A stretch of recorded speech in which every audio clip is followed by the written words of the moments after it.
Inside this building are the headquarters of AIPAC, the American-Israel Public Affairs Committee. They would not let us photograph inside their headquarters. AIPAC says it is the spearhead for support for Israel here in Washington. It is not a political action committee. It does not make campaign contributions. But the clout of AIPAC here on Capitol Hill is legendary. Practically every congressman and senator says his prayers to the AIPAC lobby. No, they've done an enormous job of corrupting the American democratic process. George Ball was #2 in the State Department under Presidents Kennedy and Johnson, and he has never been reluctant to criticize the pro-Israel lobby. It's the most effective lobby in the United States today, and I would put that ahead of the National Rifle Association. What's wrong with picking a candidate to support on the basis of the way that he has voted? Isn't that the American way? I think it's a caricature of the American way. The word power, when it's used for AIPAC, is a myth. It's baloney. AIPAC is powerful only because the American people are behind Israel. Rabbi Israel Miller is the vice president of AIPAC. AIPAC is not anti-Chafee. No, AIPAC has put on the public record his votes on some of the issues that concern us, but we deal with a very politically aware and sophisticated group of people, the pro-Israel community, and they make up their own minds. You know, if we were You don't direct them? We do not direct them. Let me read to you a memo, an AIPAC memo, November 3rd, 1987. Senate race. Lieutenant Governor Richard Leach, Democrat, Rhode Island, is running against incumbent Senator John Chafee, Republican. Leach, who is Jewish, has a very good chance. Our problem is that the pro-Israel community is not excited and as forthcoming as they should be. We need to put the word out on this race, emphasizing Chafee's poor record. The focus should be to generate interest for a terrific candidate to replace a poor supporter of our issue. See attached voting record and Marty's analysis. It's an AIPAC memo. Who signed it? I don't recognize it as an AIPAC memo. Rabbi Miller continued. In this case, I think all that was being said was that Leach has a chance against an incumbent senator. Who has a poor record. And we got to get the word out. His record is not as poor as some other senators. Shortly after that interview, AIPAC confirmed that the memo was in fact written by a former AIPAC political staffer. But they insisted she was a low-level employee and that her memo did not reflect AIPAC policy. And that's important for AIPAC because under U.S. federal election regulations, if it were shown that pro-Israel PACs were working in conjunction with AIPAC or were coordinated by AIPAC, that would arguably be a violation of the law. Well, shortly before this broadcast, 60 Minutes received in the mail from an anonymous sender another memo written by a high-level AIPAC official, Liz Schreier, in which she urged a colleague to make certain that several pro-Israel PACs around the country funnel cash contributions to a handful of senatorial candidates. AIPAC officials acknowledged to us the memo was indeed an AIPAC document, but they declined to answer any questions about it. They said in a statement that despite appearances to the contrary, AIPAC does not have the power to direct fundraising decisions. Now, who are other senatorial candidates in current races with what pro-Israel PACs call poor records on Israel? Well, for instance, this year, many pro-Israel PACs are trying to defeat incumbent Senator Chick Hecht of Nevada, even though he is Jewish, because he, too, did not follow the AIPAC line on weapon sales to the Arabs.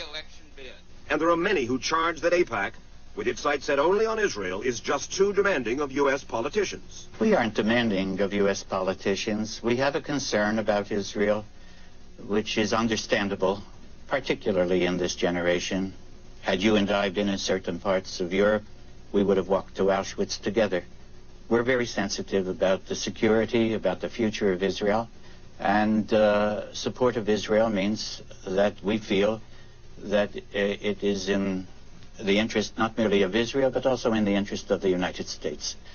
Israel is a strategic ally of the United States. In recent years, AIPAC and the pro-Israel PACs have helped defeat, among others, Congressman Paul Findlay and Pete McCloskey, Senators Harrison Schmitt of New Mexico, Walter Huddleston of Kentucky, and Chuck Percy of Illinois. Like Senator Chafee, Percy, too, came out in favor of that sale of AWACS to the Saudis. I finally reached the stage where, as chairman of the Foreign Relations Committee, I saw our foreign policy totally turned around. With a Muslim world, 800 million people looking askance at the United States of America, what is happening? Who is running the foreign policy? Can Israel and the Prime Minister have more power than the entire Senate of the United States or the President of the United States? And that, to me, I simply said, Enough is enough. That particular AWAC sale to Saudi Arabia did manage to pass the Congress. And in 1984, pro-Israel PACs and other individuals spent millions to unseat the powerful Senator Percy. Let me just quote to you the words of the executive director of AIPAC, Tom Dyer. After the defeat of Chuck Percy a few years back, he said to a Jewish group in Toronto, quote, "All the Jews in America from coast to coast gathered to oust Percy. And the American politicians, those who hold public positions now, and those who aspired, got the message." It was an unfelicitous expression of that which Tom felt in his enthusiasm and in his zeal. I think if he had it to say all over again, he would have put it altogether differently. Rabbi Miller, about a year ago, the New York Times wrote, "AIPAC has become a major force in shaping U.S. policy in the Middle East. Organization has gained the power to influence a presidential candidate's choice of staff, to block practically any arms sale to an Arab country, and to serve as a catalyst for intimate military relations between the Pentagon and the Israel army." How did AIPAC become so powerful? Again, I'll say that that's very flattering, but it's a myth. It's just not so. The American people support Israel, and therefore Congress votes as it does. One of Israel's staunchest supporters is Senator Daniel Inouye of Hawaii, who says that AIPAC has nothing to do with his feelings about Israel. If I can help Israel help herself in every instance, I do so. I'm also convinced it's in our national interest. I've yet to see any country in that part of the world that is as reliable as far as our strategic requirements are concerned as Israel is. I don't believe it's an ally at all. We have no alliance with it. I mean, they insist on total freedom of action, and they insist on our subsidizing their total freedom of action. The amount of that subsidy is remarkable and a testament to AIPAC's clout on Capitol Hill. Altogether, Israel gets more than $3 billion a year in assistance from the United States. Sometimes the votes go through without a single debate involving billions of dollars. You couldn't spend that kind of money in this country without a huge debate going on. But a foreign government gets this money without debate because simply it's just organized to get it. Why does Israel get more aid, more U.S. aid, than any other country in the world? $700 per Israeli per year, as opposed to $50 per Egyptian per year, as opposed to $2 per African per year. None of this money goes for the $700, goes to raise the living standard of Israeli people. This is for their defense. This is for the security of Israel. If Israel were destabilized, the Arabs, with all of their petrodollars and with all of their weapons, would just sweep Israel into the sea. Is there a possibility of a backlash if Israel is perceived as too powerful in the halls of government here in Washington? There's always this possibility if people begin to believe that little Israel is calling the shots. And I'm certain Americans would resent that. They won't want any country, big or small, to be calling the shots in the Congress of the United States. But I don't think that AIPAC is calling the shots as far as I'm concerned. Is it common sense or cowardice on the part of senators who just don't want to talk about this? Oh, I would say the senators would say it's just being practical.